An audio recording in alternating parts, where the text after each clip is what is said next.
In the name of Almighty, the most merciful, the beneficent. Assalamu alaikum, dear students. Hope you are doing well. Today we are going to start lecture number 11 of chapter number 2, class 9th, subject biology. And this lecture is prepared by Usman Mehboob. Before starting a video, please like and subscribe our channel and press the bell icon to get new updates. Dear students, जैसा कि आपको याद होगा कि पिछले chapter के अंदर, पिछले टॉपिक के अंदर हमने बायोलॉजिकल मेथड्स के बारे में पढ़ा था, फिर उसकी इंपॉर्टेंस पढ़ी थी, फिर हमने पढ़े थे कि स्टेप्स ऑफ बायोलॉजिकल मेथड्स कौन कौन से हैं।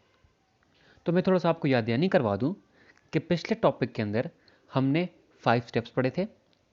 सबसे पहले स्टेप था रिकॉग्निशन ऑफ बायोलॉजिकल प्रॉब्लम्स, दूसरा स्टेप था ऑब्जर्वेशन एंड प्रीवियस रिसर्च, तीसरा स्टेप था हाइपोथेसिस, फिर डिडक्शन और फिर एक्सपेरिमेंट, और जब लास्ट में आया था वो क्या था, रिजल्ट्स। तो डियर स्टूडेंट्स, पिछले लेक्चर को देख के हम आज के लेक्चर को स्टार्ट करेंगे और इंशाल्लाह आपको ये लेक्चर समझ आएगा और बहुत ही इंटरेस्टिंग लेक्चर है ये आज का। ठीक है, तो सबसे पहले स्टार्ट करते हैं मलेरिया से। ऊपर एक सवाल पूछा गया है कि describe the steps involve in biological method taking Mullerian example, के वो स्टेप्स बताएं कि किस तरह मलेरिया के सारे प्रॉब्लम को सॉल्व किया गया और किस स्टेप्स के जरिए सॉल्व किया गया। तो सबसे पहले पढ़ते हैं मलेरिया है क्या चीज़। डियर स्टूडेंट्स, आप अपनी डेली लाइफ के अंदर ये सुनते तो होंगे कि मलेरिया एक मॉस्किटो टाइप है। ठीक है, अब malaria is a common disease in many countries including Pakistan. Malaria एक डिजीज़ है, ठीक है, जो पाकिस्तान के अंदर और दूसरे कंट्रीज़ के अंदर बहुत ज़्यादा फैली हुई है। ठीक है ना।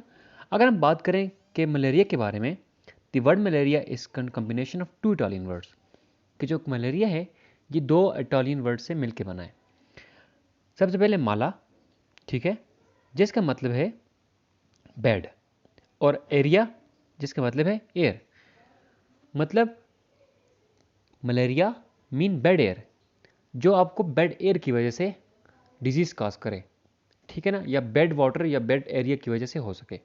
ठीक है, अब हम चलते हैं एक एक प्रॉब्लम की तरफ। सबसे पहले वहाँ हमने पढ़ा था, सबसे पहले जो स्टेप था वो क्या था कि रिकॉग्निशन ऑफ बायोलॉजिकल प्रॉब्लम, कि बायोलॉजिकल प्रॉब्लम है क्या, आपने रिकॉग्नाइज करनी है कि यहाँ पे सबसे पहले हमने रिकॉग्निशन किस चीज़ की करनी है। ठीक है, तो वो क्या है, what is the cause of malaria, कि मलेरिया का काज क्या है, कौन सी ऐसी चीज़ है जो मलेरिया को कॉज कर रही है। फिर दूसरा स्टेप जो था ऑब्जर्वेशन का, कि जो जैसे कि दूसरे स्टेप में पढ़ा था कि after recognising the problem the biologist max observation, कि बायोलॉजिस्ट क्या करते हैं, ऑब्जर्वेशन बनाते हैं। ठीक है, ऑब्जर्वेशन किस बेस से बनाते हैं कि अपनी पुरानी रिसर्च को देखते हैं, कुछ आर्टिकल्स को देखते हैं, कुछ डेटा और इकट्ठा करते हैं, एक ऑब्जर्वेशन करते हैं। तो यहाँ पे ऑब्जर्वेशन क्या है कि malaria patient experience recurring attacks after chills, attacks of chills and fever, कि यहाँ पे ये बात पता चली कि जो मलेरियल के पेशेंट हैं, जिन पेशेंट को मलेरिया हुआ है, उनको बार बार अटैक होते हैं। किस चीज़ के, उनको सर्दी लगती है और उनको बार बार बुखार होता है। ठीक है ना।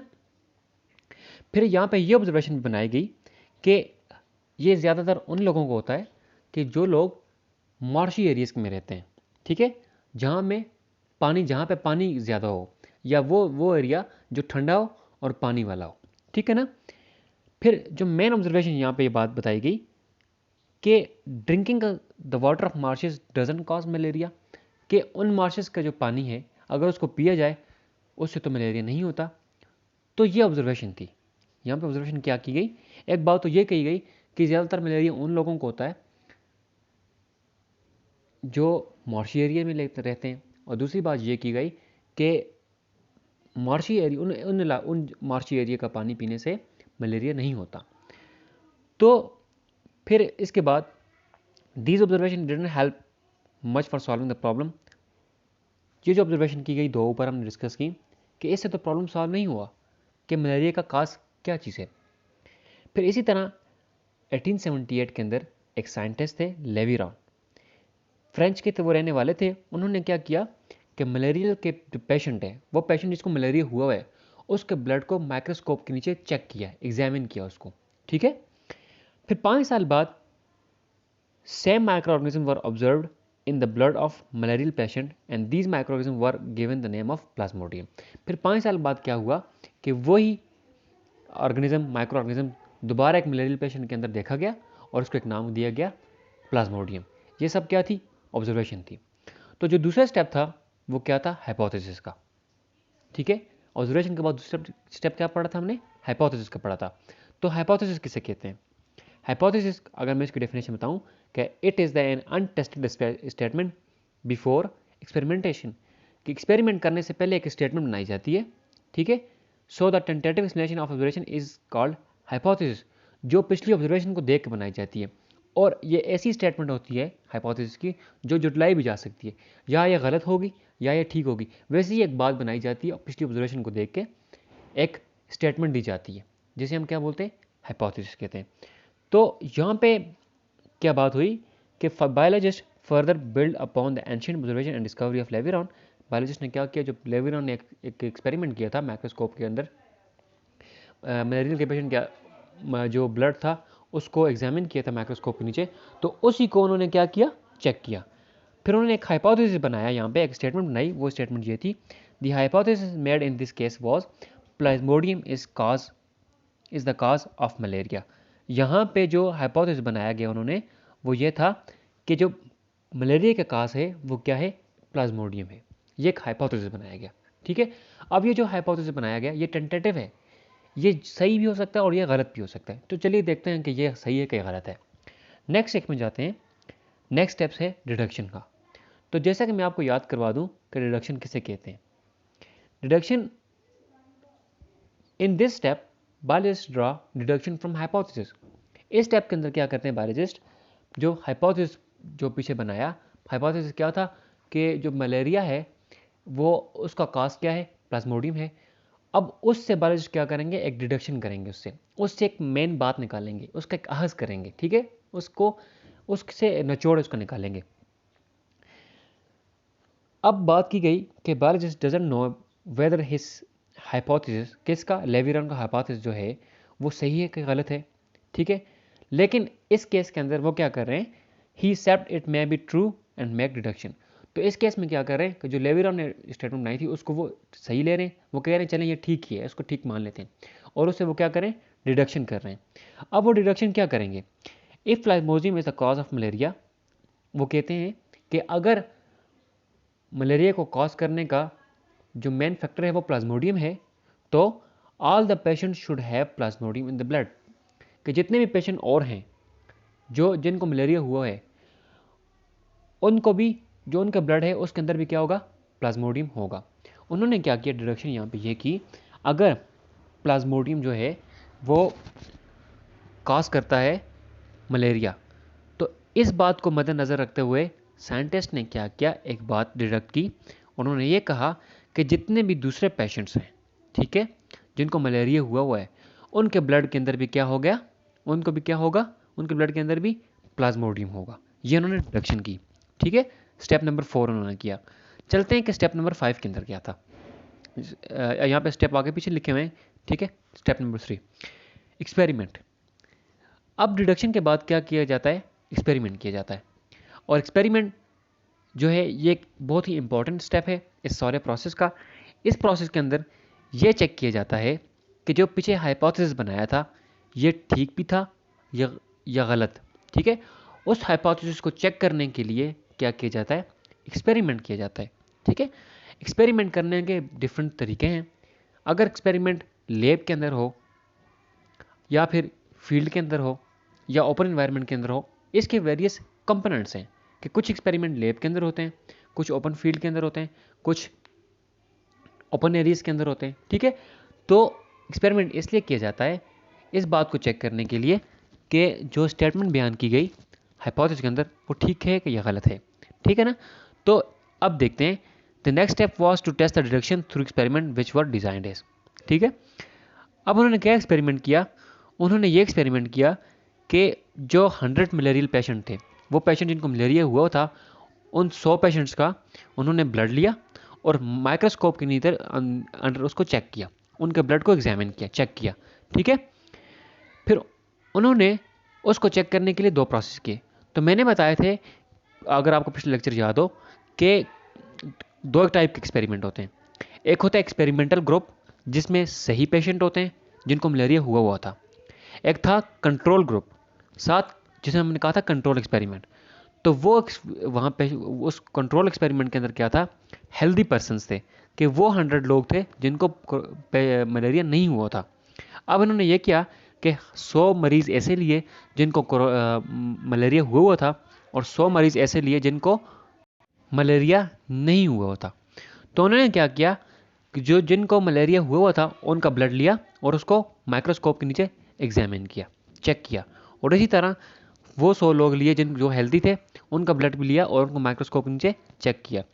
दोनों के ब्लड को चेक करने के बाद उन्होंने ये रिजल्ट निकाला, जो आखिरी या सेकंड लास्ट टॉपिक था रिजल्ट का।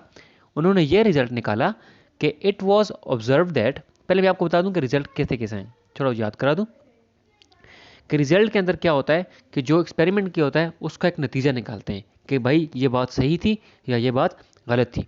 तो उन्होंने अपने एक्सपेरिमेंट से ये रिजल्ट निकाला कि जो मलेरियल पेशेंट हैं उनके अंदर, उनके ब्लड के अंदर प्लाज्मोडियम है। ठीक है, उनके ब्लड के अंदर प्लाज्मोडियम है। और जो वो पेशेंट जो हेल्दी थे, जिनको जो सॉरी हेल्दी पर्सन थे जिनको मलेरिया नहीं हुआ था, उनके ब्लड के अंदर कोई प्लाज्मोडियम नहीं था। तो उन्होंने फाइनलाइज ये बात की, ये बात इस बात से रिजल्ट निकाला कि जो मलेरिया काज करने का मेन फैक्टर है वो क्या है, प्लाज्मोडियम है। कि प्लाज्मोडियम क्या करता है, मलेरिया काज करता है। ठीक है ना, क्या, क्योंकि मलेरियल पेशेंट के ब्लड के अंदर क्या था, प्लाज्मोडियम था। ठीक है, अब स्टेप नंबर 4 क्या था, कंक्लूजन। ये बात तो पता चल गई, ये बात सच हो गई, जो हाइपोथेसिस ड्रॉ किया था कि Plasmodium is the cause of malaria. तो ये बात एक्सपेरिमेंट से पता चल चुकी कि हाँ जी, जो मलेरियल पेशेंट थे उनके ब्लड के अंदर क्या था, प्लाज्मोडियम था। ये रिजल्ट भी आ गया। अब इस रिजल्ट को कंक्लूड करना है। तो मैंने कंक्लूजन में क्या किया, क्या कहा था कि ब्लड कंक्लूजन के अंदर क्या करते हैं कि biologist collect data from experiment.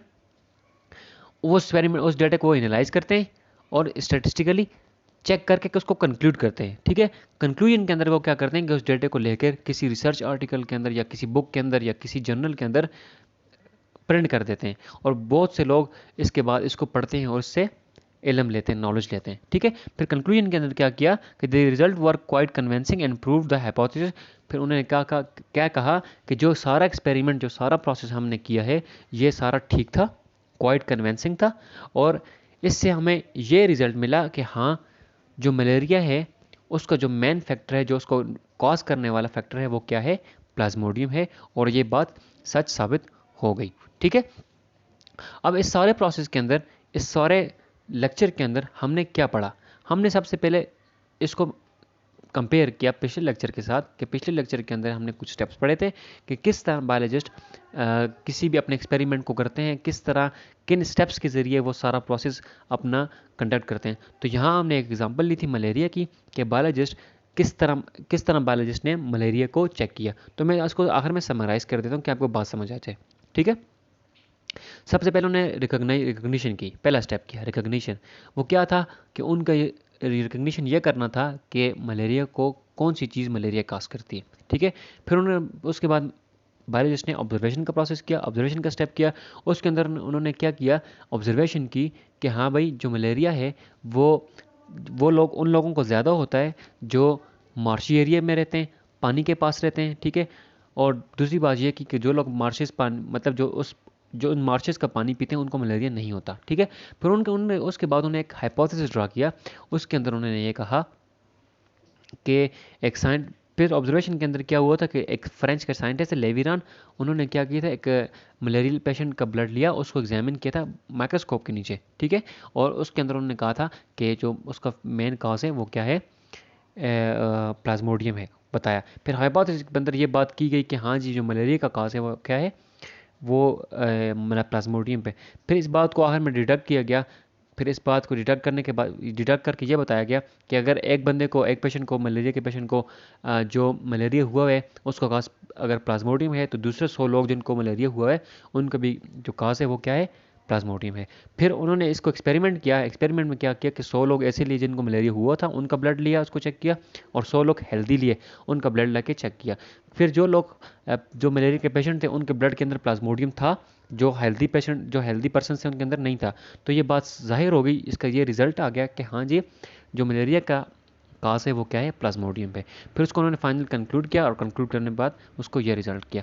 आज के टॉपिक हमने ये पढ़ा है, तो इंशाल्लाह नेक्स्ट टॉपिक के अंदर हम फर्दर लेक्चर को पढ़ेंगे, और जो फर्दर टॉपिक है उसको हम डिटेल से डिस्कस करेंगे। अगर आपको इस टॉपिक के अंदर किसी भी चीज़ की समझ ना आई हो तो काइंडली आप अपने कॉलेज के साथ कंसर्न करें, या फिर आप कमेंट बॉक्स में मुझसे पूछ सकते हैं, मैं आपको बर वक्त आंसर करूँगा इसका।